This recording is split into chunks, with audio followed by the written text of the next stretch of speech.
Hi, my name is Melody, and I'm okay. In 2018, I was diagnosed with severe depression, and it changed everything. Even though I'm the same woman that I was before, I see the world differently. My dream in life is to be a public speaker, and this podcast is a way that I'm getting my voice out in the world. So on here, we're going to talk about mental health and the state of our world and just trying to find ourselves along the way.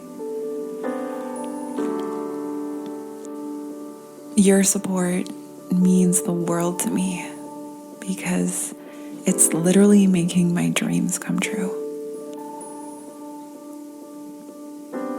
So I hope that this is a place of healing, and I am so honored to journey with you. Happy New Year! I am so done with the holidays, specifically holiday parties. So bless up that that they are over.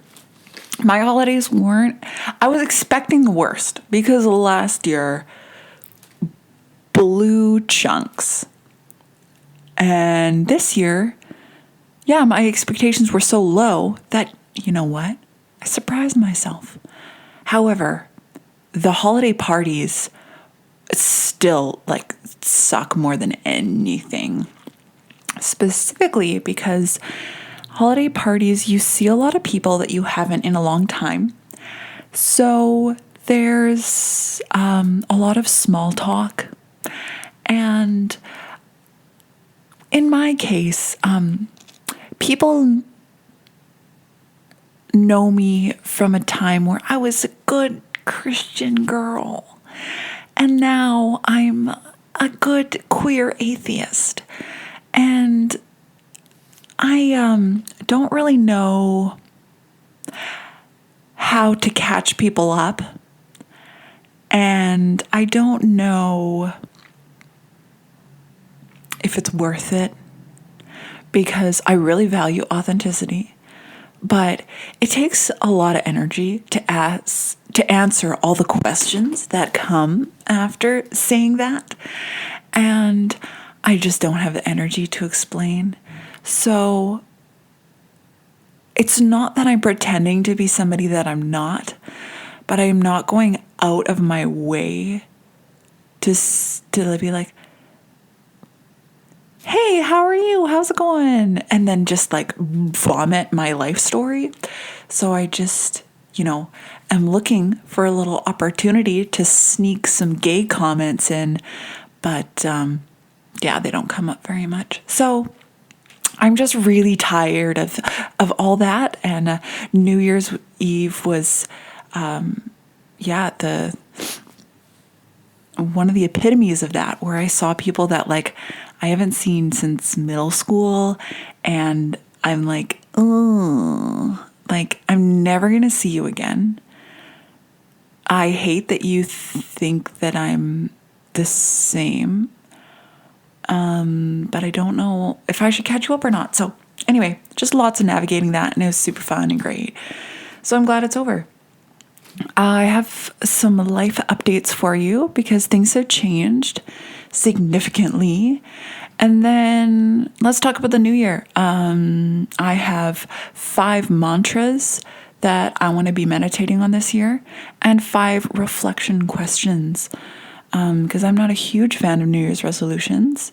And I'll talk about that a bit more. So if you don't want to hear a life update, I will put a timestamp in the description for when I just, start getting to that good old content because I was just really annoyed by Instagram this new year about everybody's decade in review and this stupid fucking Disney character thing. Like, it's just everybody is doing exactly the same thing, and it's really, really cliche and annoying. And so the fact that I'm kind of doing a life update feels a little bit like I just don't want to be associated with any of the like year in review. So anyway, but some things really have like changed. So, I'm going to get a pass on that. Okay. I don't know if I posted this on Instagram, but if you're not aware, around the holidays, I have been working at a recovery home for women with suicidal ideation, anxiety, eating disorders, self-harm, drug addiction. Yeah, I'm trying to think of all the things that our home does. But anyway, it's for women 19 to 29, and I've been working nights there, and man, I just love those women with my whole heart. Like, these are my people. They're the people I relate to, the people I understand, the people I get along with. And yeah, I've been working there since March, kind of this past year, and very, very unfortunately, it's had to close down because of funding. And so they had to lay off all the wonderful, amazing staff like during Christmas time. And they had to tell the residents that you guys will have to figure something out. Like, they could either go to California to the next nearest home of the same organization, or find some next steps. And people chose both. So yeah, it's just been a really, really hard time. It's been excruciating for the director, who's like, this is her baby. And yeah, so it's just been a really hard time. But fortunately, I got a new job at actually the place I wanted to work at before this recovery home. It's a drug detox center and kind of parole supervision. That's really close to my house. It's way more up my alley. Yeah, loving my coworkers, loving the clients. Just, yeah, I was feeling that my other workplace was getting a bit tame and just, needed a new challenge. And I have learned more about the drug trade and street drugs and parole and the justice system. I have learned so much in the past 2 weeks. It's so exciting. Like, I'm loving it. So I'm also working nights. My last job, it was sleeping nights, and now it's awake nights. So I'm making a lot more money, but I have a whole new schedule that I need to get used to. So kind of just a heads up for these podcasts and videos. I'm just literally trying to get my body into a totally different rhythm of becoming nocturnal. So, yeah, I'm thinking I might adjust to a podcast one week and a video the next week. So every week there will be something on my channel, but maybe alternating between the two.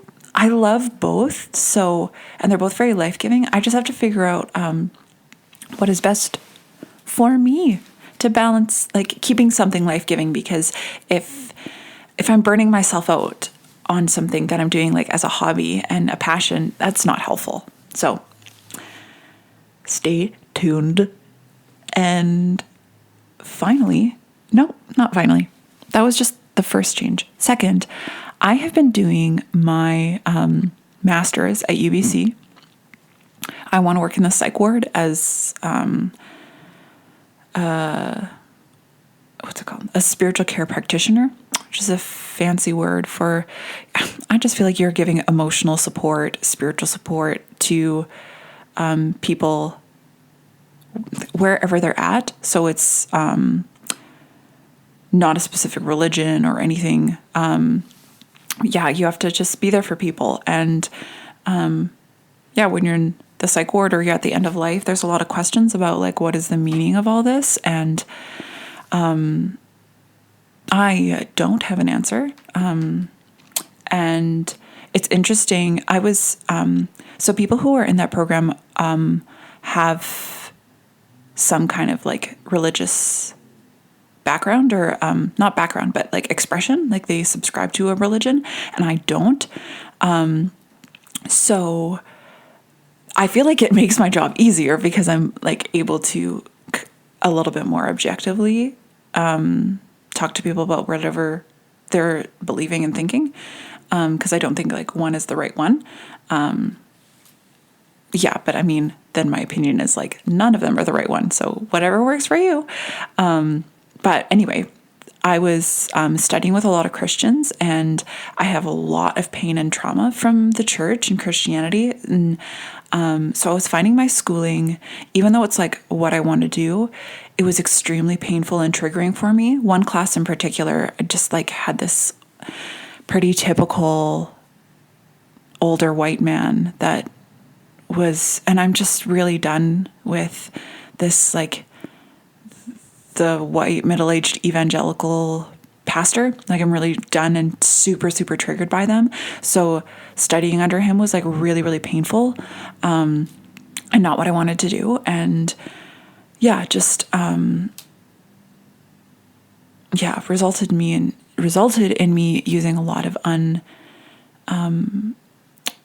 coping mechanisms that carried me through the year, and I'm extremely grateful for, but also weren't super like healthy for my body. So I don't like using like bad habits or bad coping mechanisms because they carried me through the year. And I'm really, really thankful for them.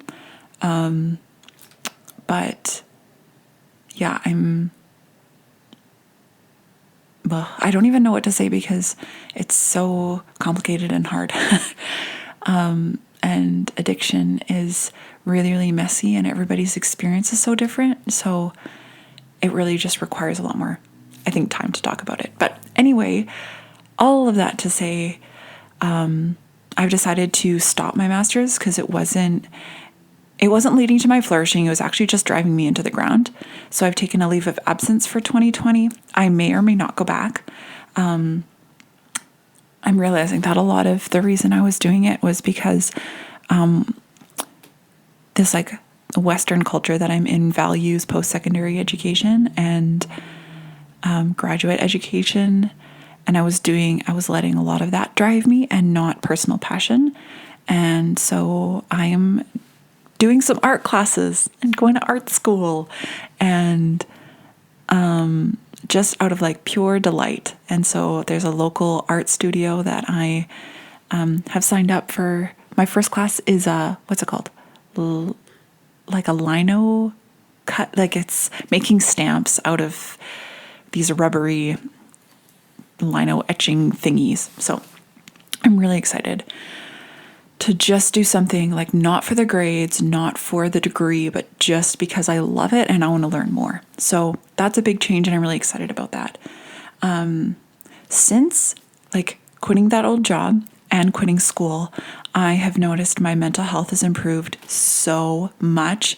Getting out of this, like, yeah, both of them like had these kind of like Christian bubbly feelings, and not identifying with that, it was really, really hard for me to be in those environments. They were just so triggering, and that's what I'm processing a lot in counseling, is like all my trauma from church, and I really needed like a clean break. And so I'm so excited to be in this new like non-religious workplace and art school that's not religious. And yeah, my mental health is just so much better in these past 3 weeks. I remember what I like doing, because it felt like 2019 was just a fog of, there was no reason to get out of bed, and life was not an enjoyable thing to participate in. And now I can think of like 25 things that I enjoy doing. And then I actually have some energy to do them. So it's just really, really cool. And I'm so thankful for this time. And I don't know how long it's going to last, but it feels very good because I haven't felt this way in ages. Yeah, and I'm feeling good right now. And so like my alcohol, like over drinking and smoking all the time, both of those I've stopped. Which I'm also like, it's really, really hard. Quitting smoking is really hard. But yeah, I'm able right now. I'm doing it one day at a time. And because I'm remembering all the other things that I like doing, I'm engaging in those. But it's still hard. But yeah, I'm just really thankful that like this, smoking and drinking was when that fog of depression was settled over me. Smoking was the only time where I wouldn't feel anxiety, and drinking was the only time I would actually feel happy. So hence why like I'm thankful for those, because without them, all of 2019, I would have always been anxious and depressed. But at least with those, there were moments in my day where I didn't feel anxiety and I didn't feel depressed. That nothing, like I would try deep breathing, I would try making other drinks or other things, and they were like the tried and true every single time. Yeah, I feel smoking, if I smoked too much, then it would have the reverse effect.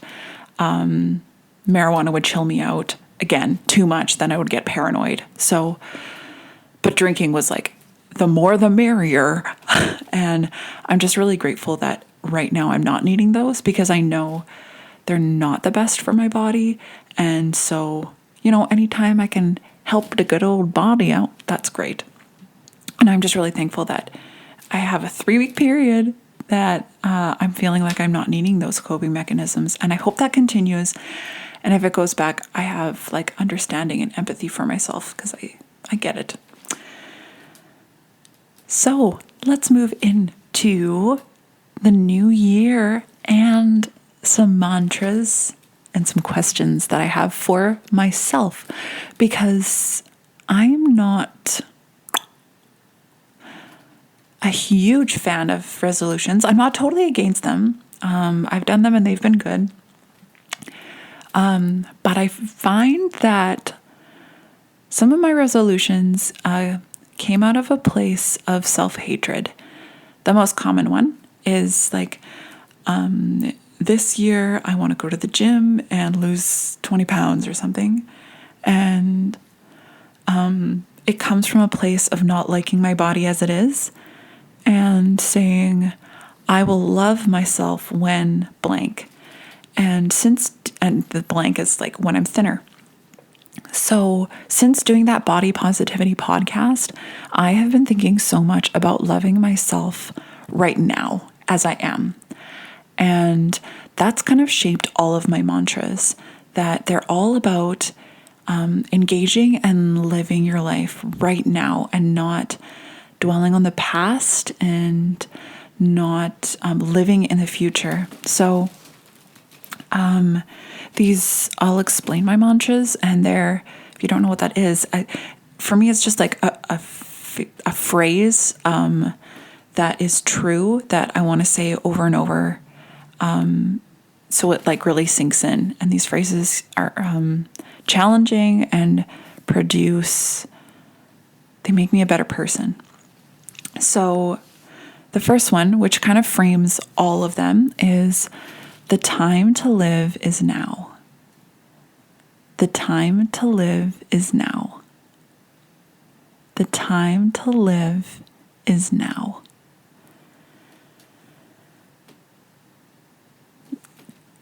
That comes from the place where depression, I didn't want to live. And I'm still depressed. So, but in that really, really low place that life, wasn't worth living. And yeah, feeling that because there was no joy, but also thinking life will be worth living when blank, like I'm done school, I have a better job, things like that. And so saying the time to live is right now because there's no really other option for us to live. Like, we have to do it now. The time to live is now might not be helpful when I'm in a really low place. Like I might see it as like, well, thank you, but I have no motivation.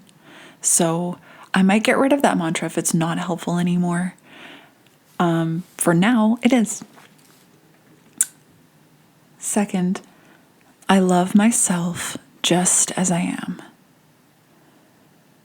I love myself just as I am.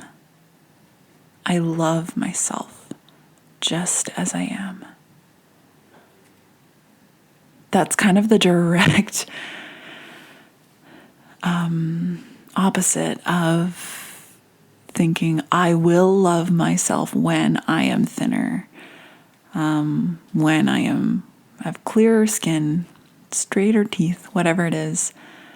Saying I love myself just as I am, with all my bumps and flaws, that I love them. The third I have mentioned in many a podcasts, which is liberation is always disruptive. Liberation is always disruptive.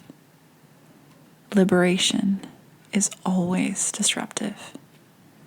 This is an encouragement as I'm working in recovery where women are trying to liberate themselves from addiction.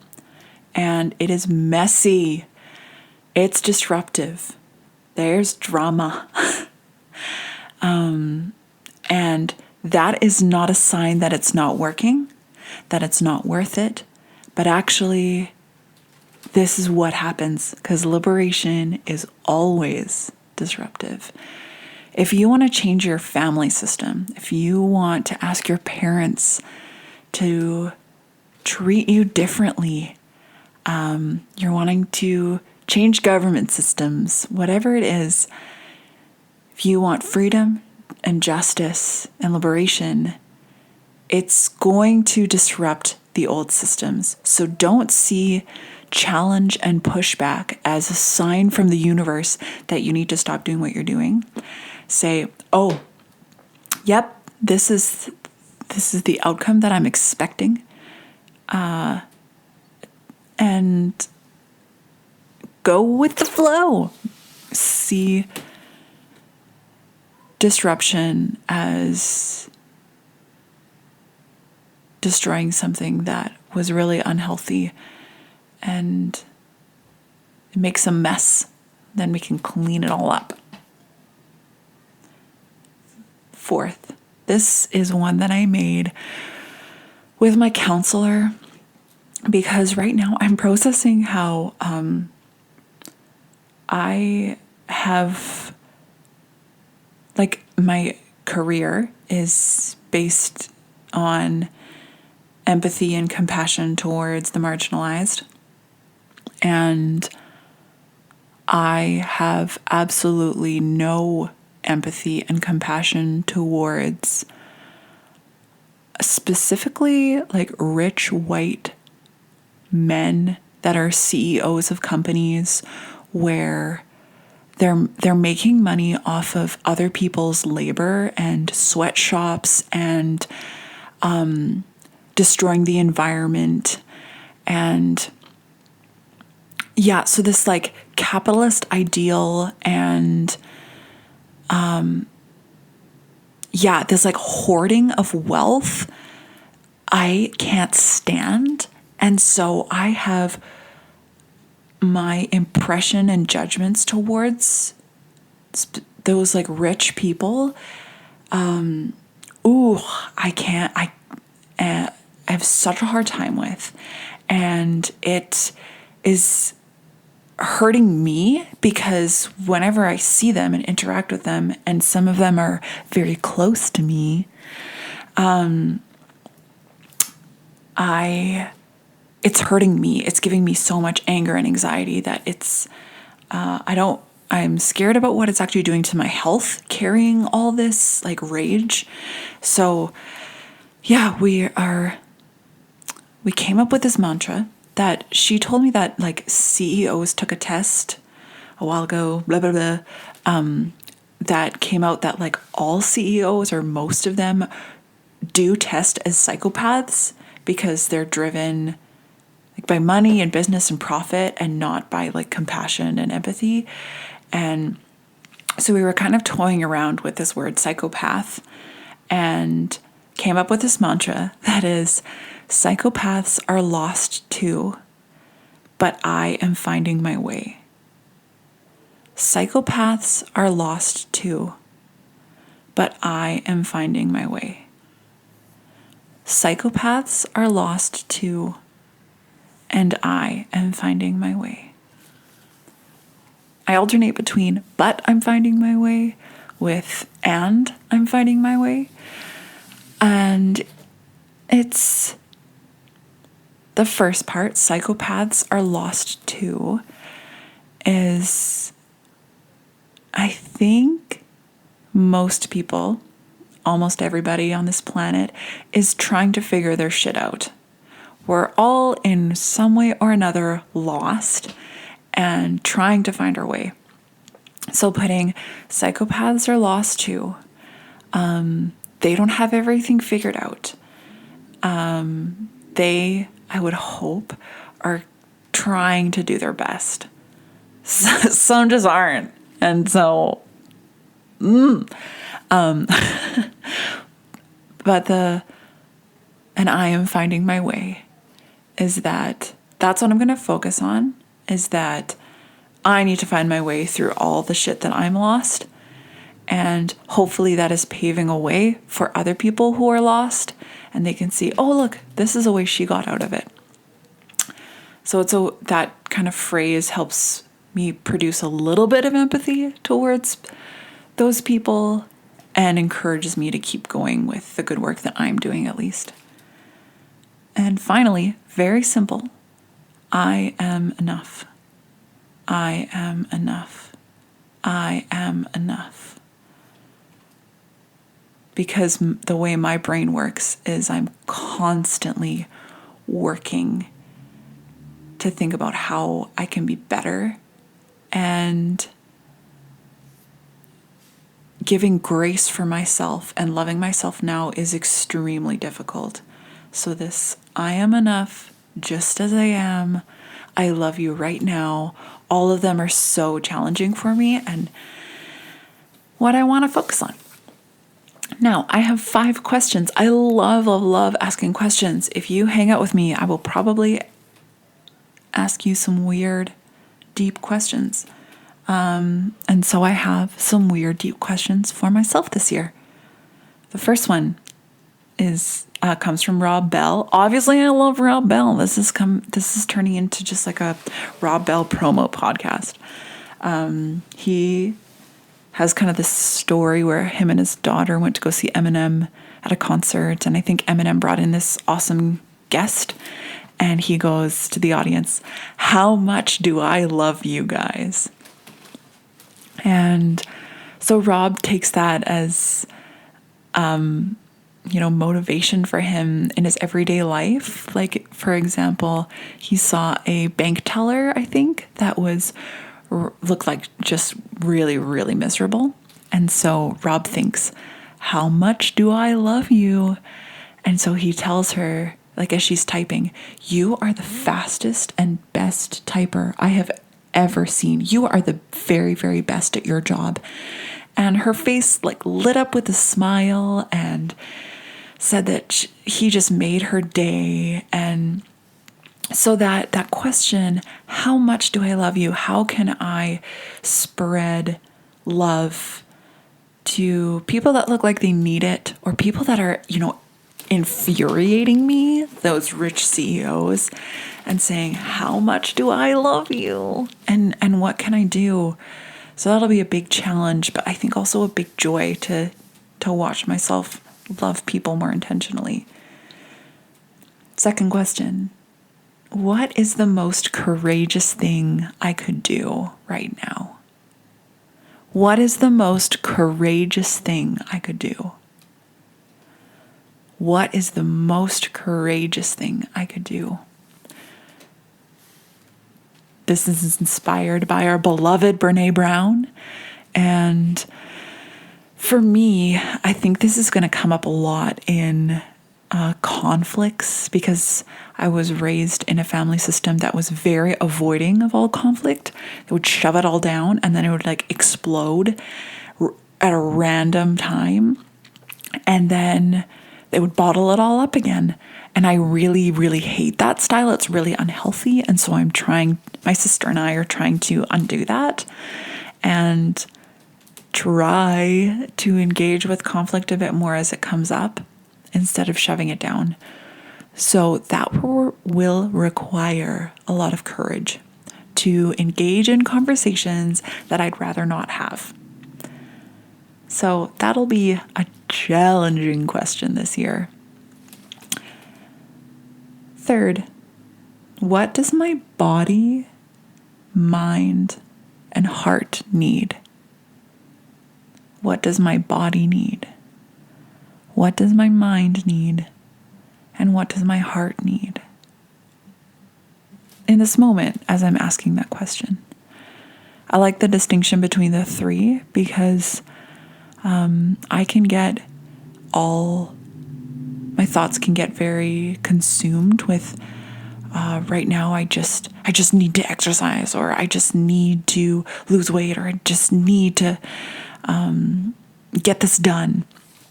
And focusing on, okay, what does my body really need? Maybe I'm hungry, thirsty. I just need a nap. I need a shower because I smell like ass. Maybe I'm really stressed and I need to go to yoga. What does my body need? What does my mind need? Do I just need to chill out and stop worrying? Do I need to go for a walk to calm myself?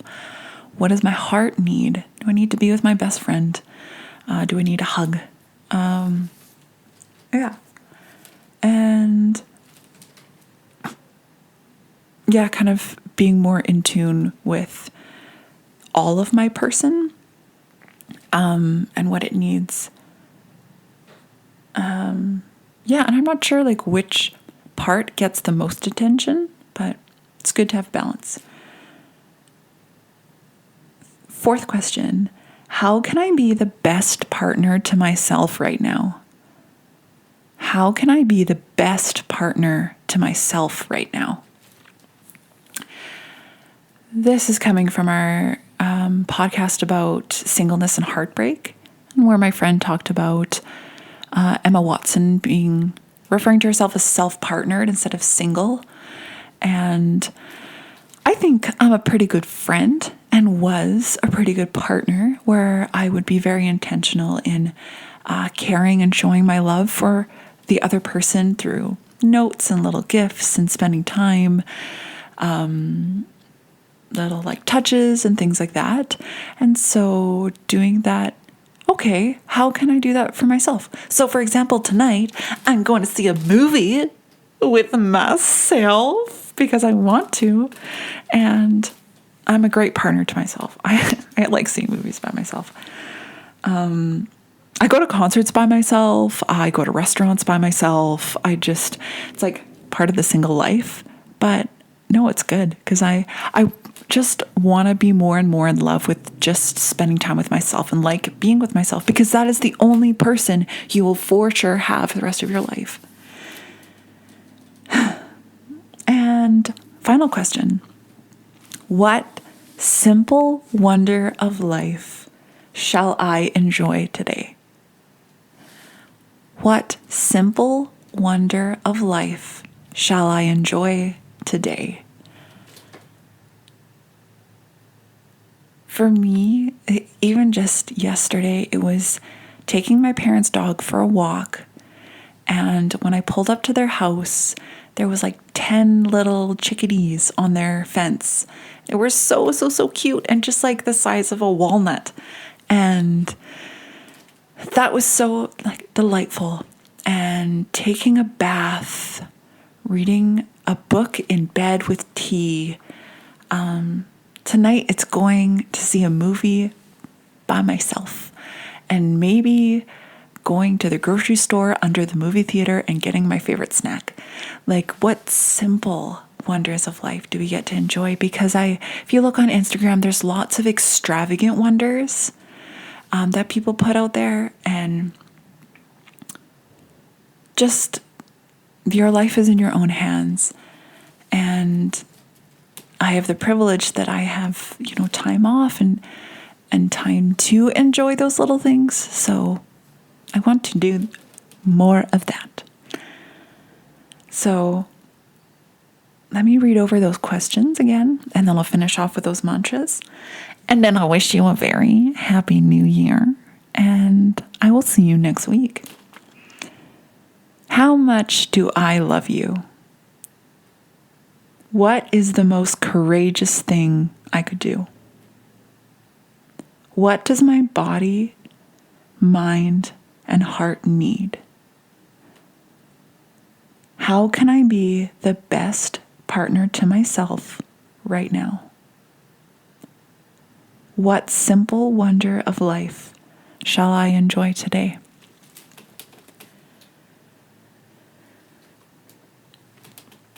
The time to live is now. I love myself just as I am.